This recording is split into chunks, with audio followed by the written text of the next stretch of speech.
Okay, in the last class we have seen commerce is divided into, business activities are divided into industry and commerce. Already we have explained the different types of industrial activities. Now we are moving to commerce. Look and see what is commerce. Includes two types of activities: trade and auxiliaries to trade. Auxiliaries means something which gives support or help other activities. So when we say commerce, it includes two different activities: trade and auxiliaries to trade. Trade, you know it, everybody knows it very well. Buying and selling of goods is termed as trade. Now when goods are produced, it has to be sold to the ultimate consumers, and the consumers will be buying that one. So this is known as exchange. That kind of exchange or buying and selling of goods is termed as trade. And going back, business activities can be divided into industry and commerce. Already we have seen industry.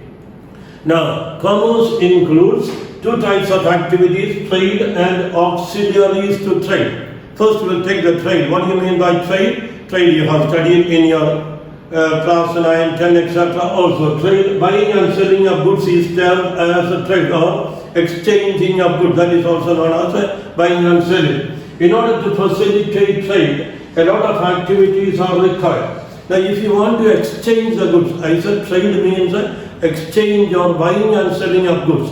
But if you have to do this buying and selling or exchanging, that is known as a trade, there are a lot of other activities to be done. These are called services or auxiliaries to trade. If you want to exchange the goods, the producers are producing for the ultimate consumers, but they are in different places. Maybe say, for example, tea is produced in Assam. All over India, the tea products or tea is used.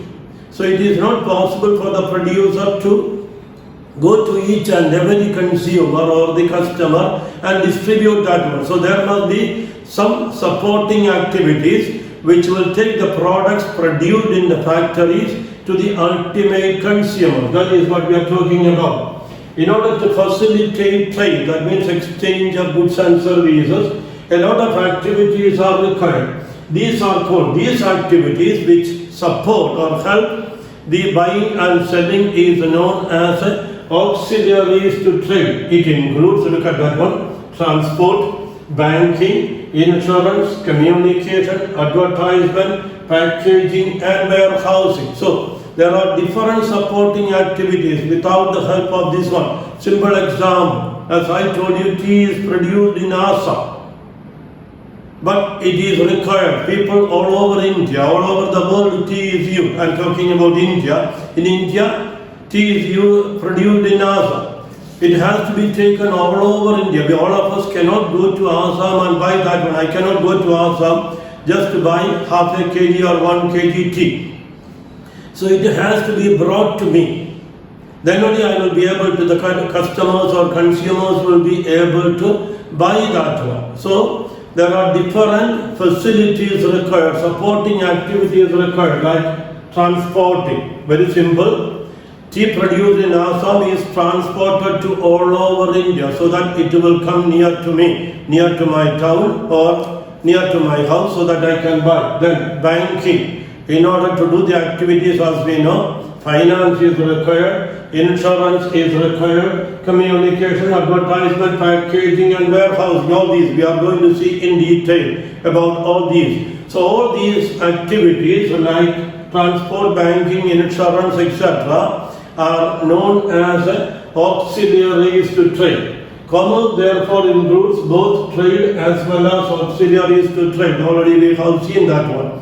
Commerce is divided into two, trade and auxiliaries to trade. These are the auxiliary supporting activities which will help to exchange the goods from the producers to the consumers. Now, commerce provides the necessary link between producers and consumers. As I told you, suppose I am producing goods. Maybe the demand is from far away places. I do not know. but I have to take those goods to the people where they are staying. They will not come to me. If I am producing, simple example, I am going back. Tea is produced in Assam. Everybody cannot go to Assam. Or textile goods are produced in some places. All of us cannot go to that factories and buy. It is far away places. So it is necessary to bring those products to the ultimate consumer so that they will be able to buy that one. Commerce provides the necessary link between producers and consumers. All activities involving the removal of hindrance. Now, when these goods which are produced by the producers have to be taken to the ultimate consumers, there can be so many problems. That is called hindrances. All activities involving the removal of hindrances. That means that there can be some problems in between. We have to overcome that hindrances or the problems. Then only the goods will be reaching the ultimate consumers. So the activities involving the removal of hindrances in the process of exchange are included in commerce. That is what we have seen transport. It is taken from the place where it is produced to the place where the consumers are there. The hindrances may be in respect of persons, place, time, risk, finance, etc. Now, there must be two people. If I am producing something, there must be somebody to buy that one. There may be some problems between me and the person who wants to buy. It has to be removed. Then time. Maybe goods are produced on a particular time. It may be required later, so it has to be cut. Then risk may be there. There may be always so many problems will be there. Finance is required. So all these are called hindrances. The hindrances may be in respect of persons, place, time, risk, finance, etc. Okay? We have seen the hindrance may be in the respect of persons, place, time, risk, finance, etc. We are going to take one by one. Look at that one. The hindrance of person is removed by trade. That means making goods available to consumers from producers. As I told you, there must be at least two people or two parties must be there to do the trade or exchange. If I am producing, I cannot exchange unless somebody is there. Either it can be a single person or a group of people, whatever may be. We can say there must be two parties must be there to make the exchange. The two parties will be the producers who are producing and also the consumers who want to use that one. So there can be some hindrances. How can we overcome these hindrances? The hindrance of person is removed by trade. That means when exchange is there, when the producer is ready to exchange his goods to the ultimate consumers, or when the consumers are ready to buy the goods from the producers, then that problem will be over. The hindrance of person is removed by trade, making goods available. But the goods which I am producing, I am ready to sell it. There is somebody to buy that one, so we can come together. But there may be problems. We are going to see that one. Making goods available to consumers from the producers, that is overcoming the hindrance of persons. Next one is transport. Remove the hindrance of place by moving goods from the place of production to the markets for sale. As I told you, if I am producing some goods in Changanasheri, which is having demand all over Kerala, people from all over Kerala cannot or will not come to Changanasheri. I have to make some arrangements so that the goods which I am producing will be taken all over Kerala. Take the example of our Changanasheri or Alapi district. That is the main area where paddy is produced. And this paddy which is produced in Kuttanad area, Alapi district near Changanasheri, is taken all over Kerala, if not all over India. So, how is it possible? I cannot carry it on my head, all these sacks of paddy. So, it has to be transported, shifted from Kuttanad area to the place where it is needed. Now, how is it possible? By using the transport. Very simple to understand. When I want to go to Trivandrum, I get into a bus or I use my car. So that is the transport system will be helping the people and also the goods to move from one place to another. When I am driving my car, when I enter a taxi or when I enter a transport bus or a train, I can easily reach there. So that vehicle or the transporting system will be helping me to move from the place where I am to the place where I want to go. So transport removes the hindrance of trade by moving goods from the place of production to the markets for sale. As I told you, if I am producing goods in Changanasheri and it has demand in Kottayam, Ernakulam, Thrissur, Trivandrum, etc., it has to be taken there. And it is very simple, transport helps us. Then storage and warehousing activities remove the hindrance of time. Hindrance of time means you might have heard. Now, on some days, these fishermen who go and catch the fish will be getting plenty of fish. And they may not sell all these. What they do is they keep it in the cold storages or freezers, etc. Because on some other days they may not get anything. On that day also, the supply has to continue. Or there are seasonal goods. Simple example, mangoes, etc. You don't see mangoes throughout the year. Usually the period of mango is April, May, June, etc. The period which has already gone. So, now at that time plenty of mangoes are available. But you can see, even though the mangoes are not produced or we don't find mangoes on the mango trees on say June, July, August, etc., it is available in the market. How is it possible? The extra goods which are produced at a particular time is kept, paddy is produced during a particular period or not throughout the year.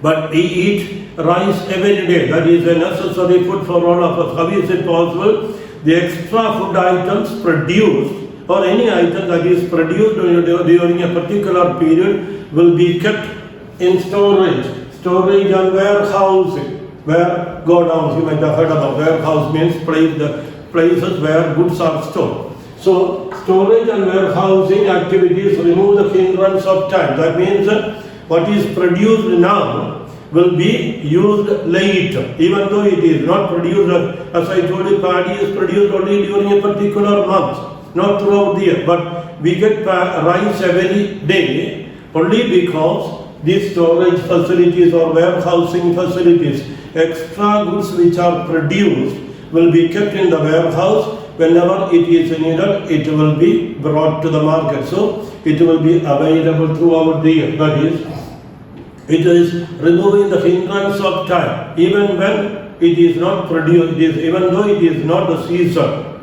it will be available because it will be kept in the warehouses and brought to the market according to the demand, so they will be able to, people will be able to get that one. Next one is a lot of risk is available. Risk is always there. We have seen one of the characteristics of business is risk. If there is no risk when you are doing something, if there is no risk, it cannot be called as a business. I told you the example. I am a teacher, I am getting salary, 100% sure every month if I do my work, I will get my salary. There is no risk there. So it cannot be. That is why the teaching or the doctor's work, bank managers work, etc., cannot be called as a business. They get the salary definitely. But there are some other activities where a lot of risk is there. Look at that one. A lot of risks are involved when goods are held in stock and when they are transported. These risks may be due to risk of loss or damage due to the theft, fire, accidents, etc. As I told you, tea or textiles which are produced in faraway places are brought to Changanasheri, Kerala, etc. On the way, there can be so many problems. When it is transported, accidents can happen. Or maybe it will be stolen, theft will be there, or fire can happen. All these problems are there. These are called the risk, may be due to the risk of loss or damage due to the theft, fire, accidents, etc. So there must be some method to overcome that. We cannot stop fire because we do not know when it is going to happen. We cannot avoid accidents will be there. Even if we are very careful, even if I am a very good driver, driving very carefully, somebody else will come and hit. So problems can arise, accidents can happen. Only thing what I can do is I should do something so that I can overcome or reduce this kind of losses. Protection against this risk is provided by insurance. You might have heard about insurance. We are going to study that one. Insurance means an agency will be protecting you from the loss. Say for example, if I am a business, I can insure my goods, my shop, etc. with an insurance company by paying some money. I'm not going into detail because we are going to study in detail about that one. So, say, let me take the simple example of car. I have a car, I have insured that one so that if anything happens to my car, the insurance company, I cannot, when I am driving, accidents can happen, anything can happen, or it can be stolen by somebody. So, I cannot stop all these things. But if that happens, the amount I have paid for the car, I am going to lose that. Maybe it was my dream to buy a car. I collected money, small amounts for years. I bought a car. So if it is stolen, if a fire happens, or if an accident happens, if my car is fully damaged, that is, I cannot even imagine that one. I will be losing the money which I have invested or paid to buy that one. So how is it possible to overcome that one? Overcome, I mean, as I told you, we cannot stop that one, but reduce the losses. There is an agency called insurance companies. They will take care of my car. I pay some money to them, which is known as premium. As I told you, we are going to study all these in detail. I pay some money known as premium. They take care of my car. They promise that if anything happens to my car or business or anything, I can insure my fridge, my television, that means electronic items, anything, my house, etc. If anything happens, they also cannot stop the incidents or the accidents. But if that things happen, they will give me the money what I have invested or what I have spent for this one. As I told you, if I have insured my car and if I have paid premium, if accidents happens, the insurance company will pay me the money which I have paid to buy the car. That is what protection against these risks is provided by insurance of goods.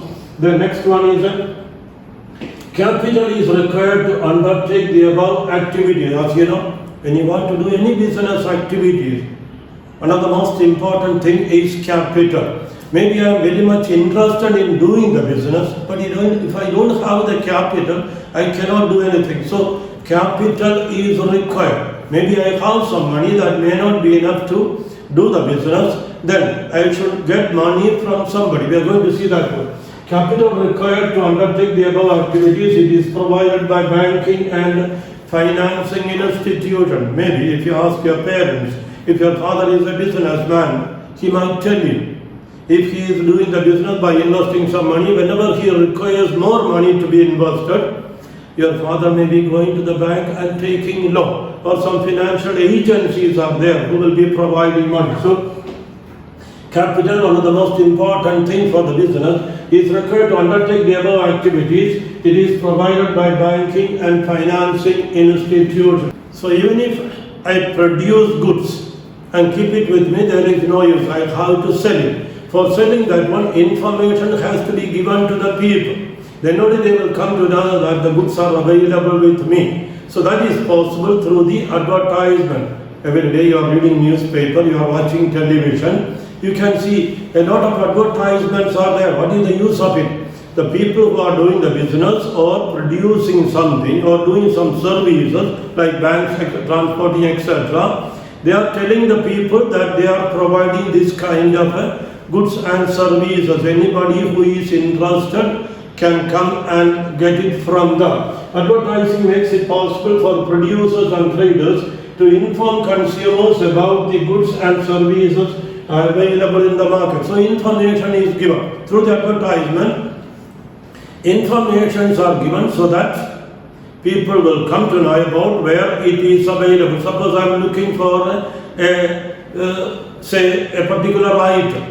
Some furniture I am looking for. I am looking for a television. I want to buy a radio system or a music system, but I do not know where it is available. So when business organizations or companies are giving advertisement, I get the information that these goods are available in these areas or with these people, I can easily go and buy these ones. So all these different problems, as we have seen, transport, banking, insurance, etc., provide some services.